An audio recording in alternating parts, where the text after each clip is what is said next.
High students, আমাদের সবার জন্য ভীষণ প্রাউডফুল মোমেন্ট এটা।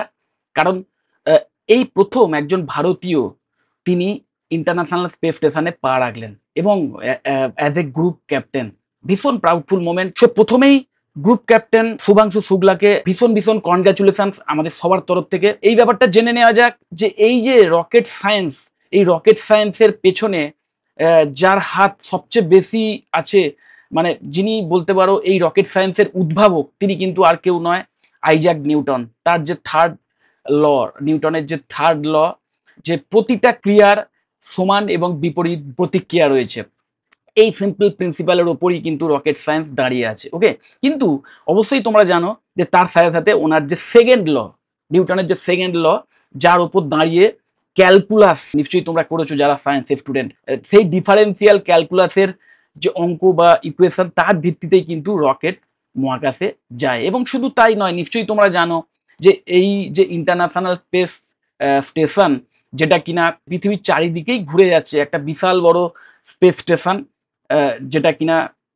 মানে পৃথিবীর মাধ্যাকর্ষণ ছাড়িয়েও যাচ্ছে না, আবার পৃথিবীর বুকে এসেও পড়ছে না। নিশ্চয়ই তোমরা জানো আরো যত স্যাটেলাইট আছে তারাও কিন্তু পৃথিবীর চারিদিকে চক্কর কাটে। ওকে, মানে সোজা কথায় পাক খায়। তো তার পেছনেও কিন্তু যে সায়েন্স লুকিয়ে আছে, সেটাও কিন্তু এই ক্যালকুলাস। স্যাটেলাইট বলো বা স্পেস স্টেশন বলো, তার নিজস্ব এমন একটা গতি আছে, যে গতির মাধ্যমে সে ঠিক মানে অরবিটে পৃথিবীকে প্রদক্ষিণ করছে। মানে সেই পৃথিবীর মাধ্যাকর্ষণ ছাড়িয়ে চলেও যাচ্ছে না, আবার পৃথিবীর বুকে এসে আছড়েও পড়ছে না।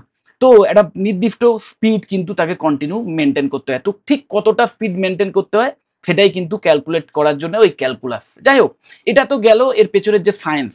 কিন্তু বেসিক্যালি এই একটি রকেট, সেটাকে সত্যিকারের পৃথিবী থেকে মহাকাশে পাঠানোর জন্য কিন্তু আইজ্যাক নিউটনের সেই আবিষ্কারের পরেও কিন্তু 300 বছর ওয়েট করতে হয়েছিল একটা সত্যিকারের রকেট, যে রকেট কিনা মাধ্যাকর্ষণ ছাড়িয়ে মহাকাশে যেতে পারে। তো বুঝতেই পারছো, আলটিমেটলি সেটা কিন্তু সফল করেছিলেন ইঞ্জিনিয়াররা, সায়েন্টিস্টরা।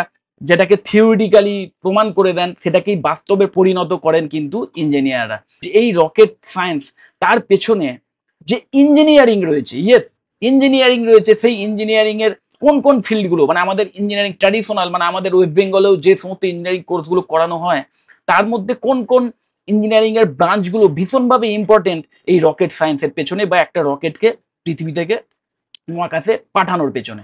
তো দেখো, একদম পপুলারিটি ওয়াইজ কিন্তু এখানে আমি ব্রাঞ্চগুলো সেট করেছি। তার মানে এই নয় যে এটাই মেন।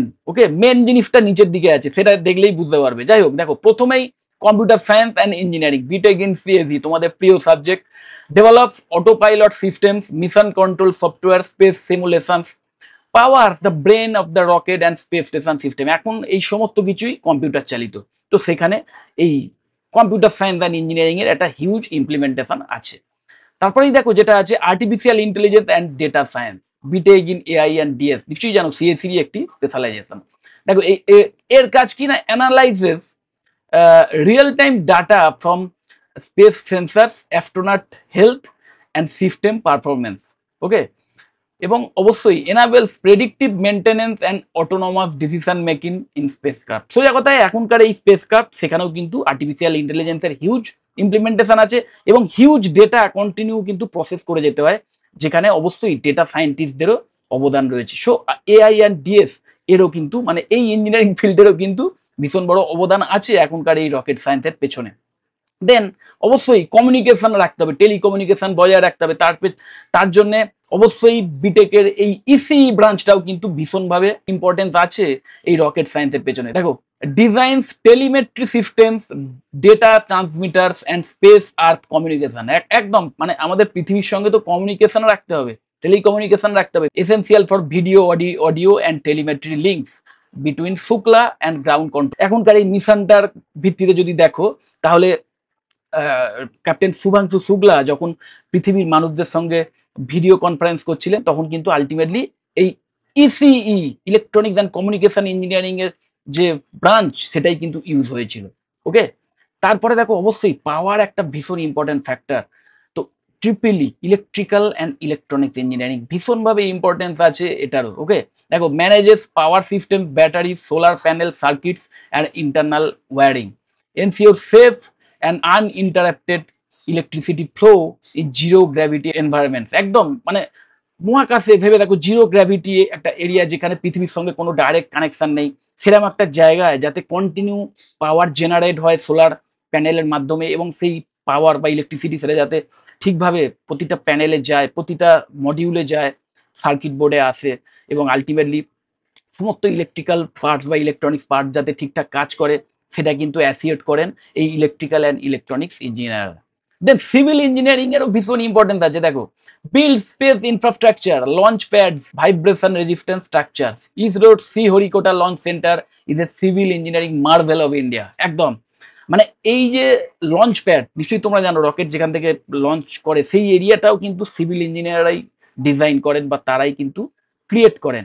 প্লাস যে সমস্ত অ্যাসেম্বলি বিল্ডিং, যার মধ্যে যে বিল্ডিংগুলোর মধ্যে এই রকেট তৈরি হয় বলতে পারো বা অ্যাসেম্বলড হয়, সেইগুলো কিন্তু সব সিভিল ইঞ্জিনিয়াররাই বিল্ড করেন। এবং বুঝতেই পারছো যে কতটা ডেলিকেট ইঞ্জিনিয়ারিং এর মানে সিভিল ইঞ্জিনিয়ারিং এর স্কিলের প্রয়োজন হয় এই টাইপের রকেট অ্যাসেম্বল করার ক্ষেত্রে। ওকে, তো অবশ্যই সিভিল ইঞ্জিনিয়ারদেরও কিন্তু ভীষণ ইম্পর্টেন্স আছে এই রকেট সায়েন্সের পেছনে। দেন সবচেয়ে ইম্পর্টেন্ট এবং যেটা একদম কোর জিনিস, সেটাকেই একদম নিচের দিকে রেখেছি, দেখো, BTech in mechanical engineering. Rocket এই যে ওড়ে বা তার যে ডিজাইন, তার পেছনে কিন্তু এরোনটিক্যাল ইঞ্জিনিয়ারিং রয়েছে বা এরোস্পেস ইঞ্জিনিয়ারিংও রয়েছে। কিন্তু বেসিক্যালি একটু তলিয়ে যদি দেখো, ওই এরোনটিক্যাল ইঞ্জিনিয়ারিং বা এরোস্পেস ইঞ্জিনিয়ারিং, এই দুটোই কিন্তু মেকানিক্যাল ইঞ্জিনিয়ারিং এরই বলতে পারো স্পেশালাইজেশন।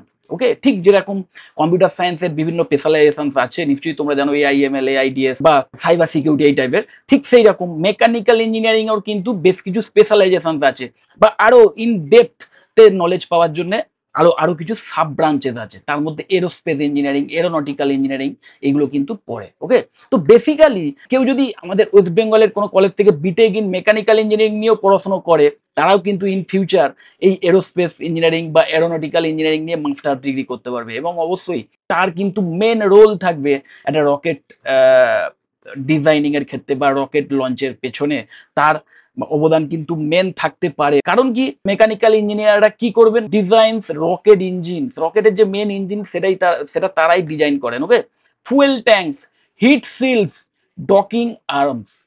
ওকে, যার মাধ্যমে ডকিং আর্ম বলতে গেলে রকেটের যে পার্টটা গিয়ে ওই আইএসএস এর সঙ্গে অ্যাটাচ হয়, সেটাকে ডকিং আর্মস বলা হয়। সেটাও কিন্তু এই মেকানিক্যাল ইঞ্জিনিয়াররাই ক্রিয়েট করেন বা তৈরি করেন, ডিজাইন করেন। হ্যান্ডেলস এক্সট্রিম প্রেসার, একদম টেম্পারেচার অ্যান্ড ভাইব্রেশন টলারেন্স।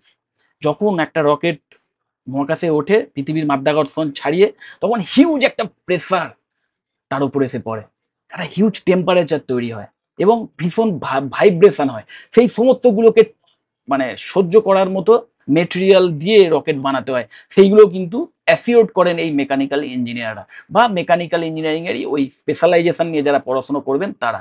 তো বুঝতেই পারছো, তোমরা আজকের আমাদের ওয়েস্ট বেঙ্গলের স্টুডেন্ট, তোমরা যারা ভবিষ্যতে ইঞ্জিনিয়ার হওয়ার স্বপ্ন দেখছো, তোমরা অবশ্যই এই ব্রাঞ্চগুলোর মধ্যে যে কোনো একটা ব্রাঞ্চ নিয়ে ইন ডেপথে পড়াশোনা করতে পারো, খুব ভালো করে মন দিয়ে পড়াশোনা করতে পারো। যদি ইন ফিউচার এই টাইপের রকেট সায়েন্টিস্ট হওয়ার ইচ্ছে থাকে বা মহাকাশ গবেষণামূলক কাজের সঙ্গে নিজেকে যুক্ত করতে চাও, তাহলে অবশ্যই এই যে কটা ব্রাঞ্চ নিয়ে এখানে আলোচনা করলাম তার মধ্যে যে কোনো একটা ব্রাঞ্চ চয়েস করতে পারো।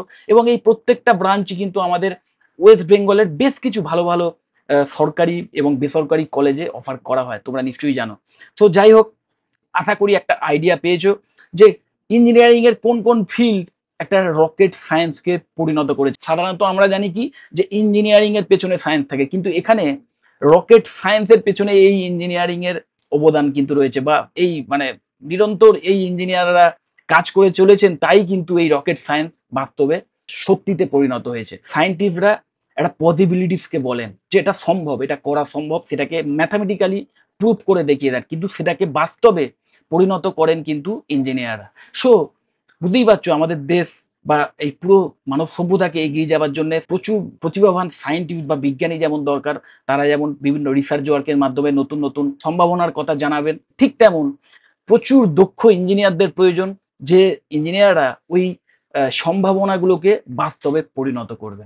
তো যাই হোক, যদি এই টাইপের বিটেক ব্রাঞ্চ নিয়ে বা এইগুলো ছাড়া অন্য কোনো বিটেক ব্রাঞ্চ নিয়ে বা অন্য কোনো কোর্স রিলেটেড বিষয় আমার থেকে এক্সট্রা কিছু জানতে চাও, এবং অবশ্যই কোন কোন কলেজে বেশ অ্যাফোর্ডেবল ফিজের বিনিময়ে এই বিটেক ব্রাঞ্চগুলো অফার করা হয়, এই নিয়েও যদি এক্সট্রা কিছু জানতে চাও তাহলে অবশ্যই আমাকে কল বা হোয়াটসঅ্যাপ করতে পারো, আমি তোমাদের কমপ্লিট ইনফরমেশন দিয়ে দেবো। যদি মনে হয় ভিডিওটা হেল্পফুল অবশ্যই লাইক করো, চ্যানেলটা যদি সাবস্ক্রাইব না করো তাকে এক্ষুনি সাবস্ক্রাইব করো, আর এই ভিডিও যতটা পারো শেয়ার করে দিও। টাটা।